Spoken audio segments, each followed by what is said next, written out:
Picture a freelance developer at his home desk in Portland. Laptop open at 8:47 on a Monday morning, coffee steaming. One clear goal for the day: finish the authentication module for a client. 4 hours of coding, maybe 5, done by lunch. He sits there for 8 hours, and by the end of it, the module is barely 30% finished, and he is exhausted. The specific kind of tired that comes from working hard all day, having almost nothing to show for it. Here's the strange part. He wasn't slacking. He was at his desk the whole time. So where did the day go? This is one of the 5 levers of the BeProductive Framework, and it's the one almost everyone is bleeding out through without knowing it. It's called work in focused intervals.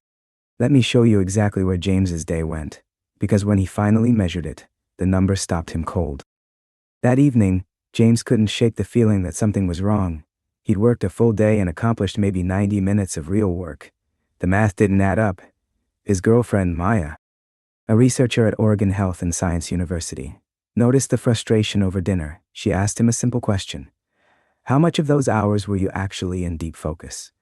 Just coding. No context switching, no answering messages, no checking notifications.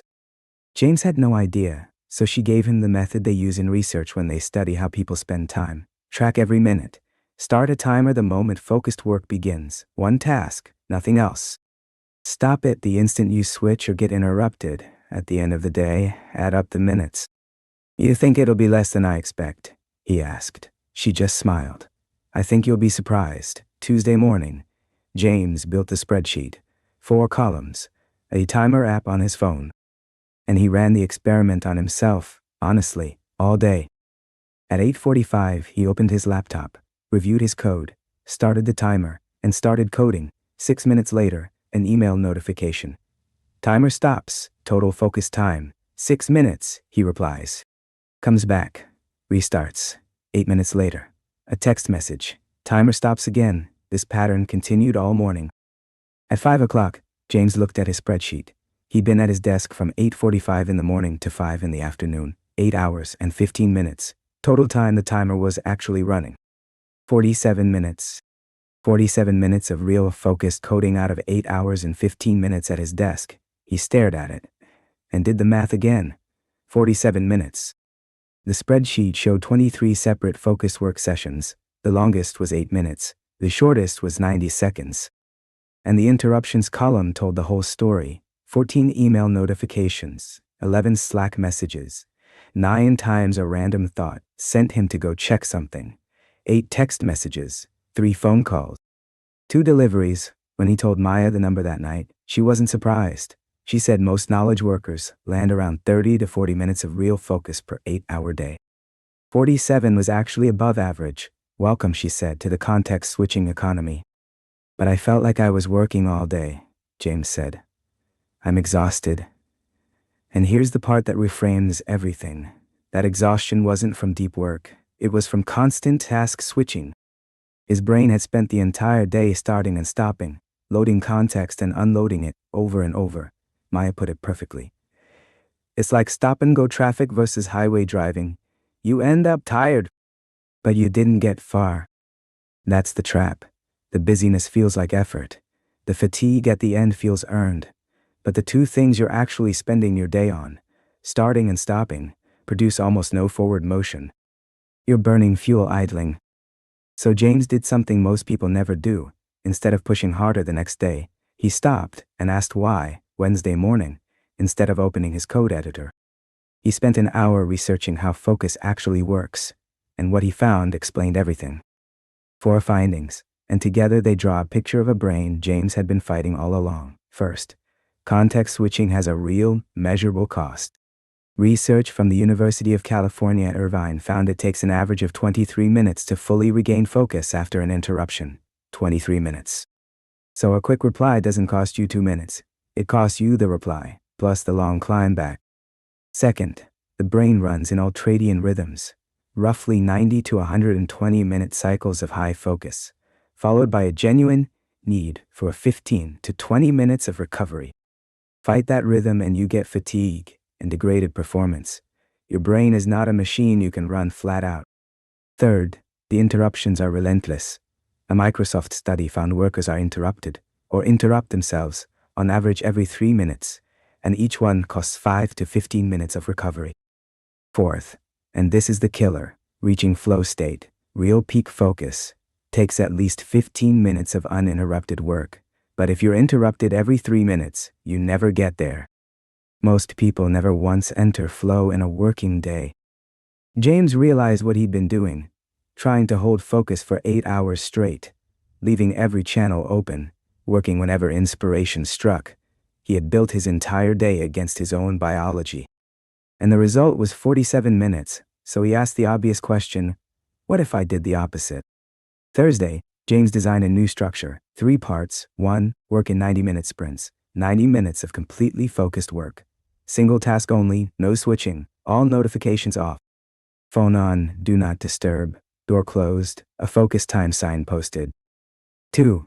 Take real breaks, 15 to 20 minutes after each sprint, and actually rest, no email, no Slack, no quick tasks, walk, stretch, snack, look out the window, let the brain recover.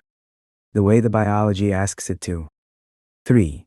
Batch communication, check email and Slack only during breaks or dedicated windows, respond in batches, not in real time, and set the expectation out loud, so nobody feels ignored.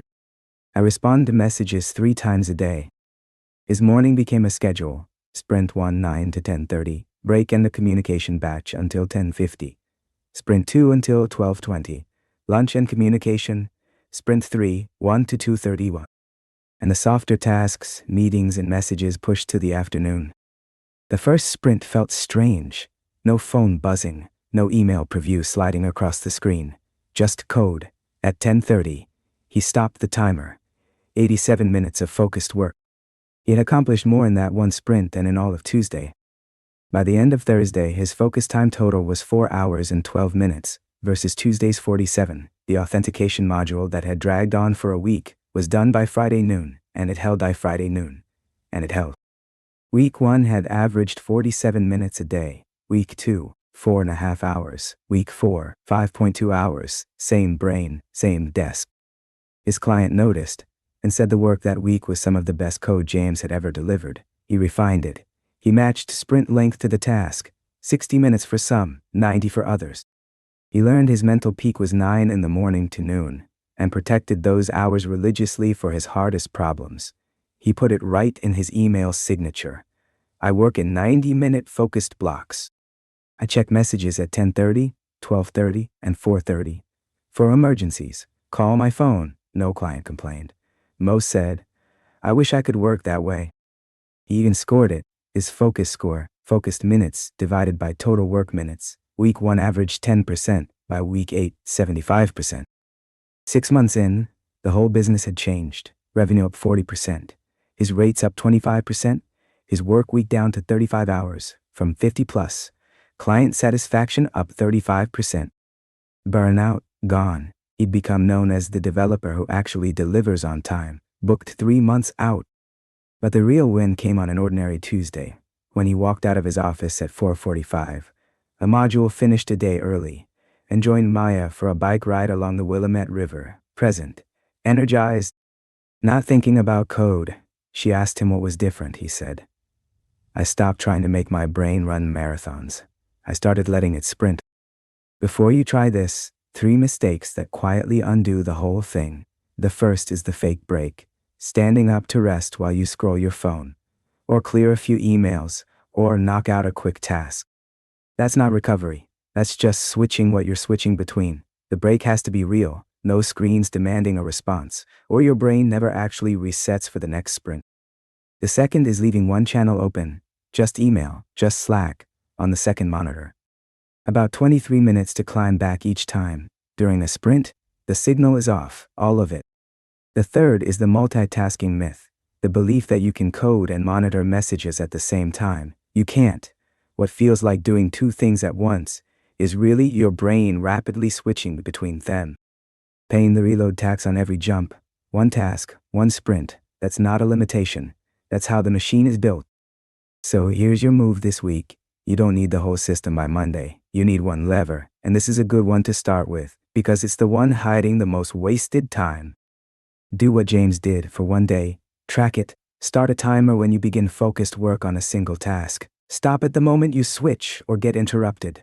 Log the interruption. Even a quick email check counts.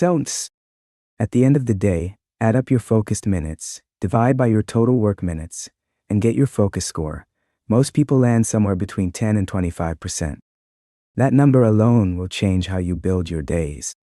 Then run one 90-minute sprint, one task, notifications off, phone in another room, followed by a real break, just one, tomorrow. Remember the frame of this whole channel. Aim, push, measure, focused intervals is an aim principle. It points your effort at one thing, but it's the lever that most sharpens how you push. Because it decides whether your hours are real or shredded. You're not adding willpower, you're stopping the leak. The book walks through James's story in full, and the app builds the tools right into your day. A sprint timer that runs on your lock screen and in your menu bar. And auto-logs the moment you check Slack mid-sprint, with your daily focus score waiting in the dashboard. So the system runs even on the days your discipline doesn't. Next time, we follow Sarah. Her fitness studio is thriving, classes full, revenue up 23%, and her profit is quietly down 14%, and she has no idea why, once you can focus. The next lever is learning to track what actually matters. Build your new reality, one focus interval at a time. I'll see you in the next one.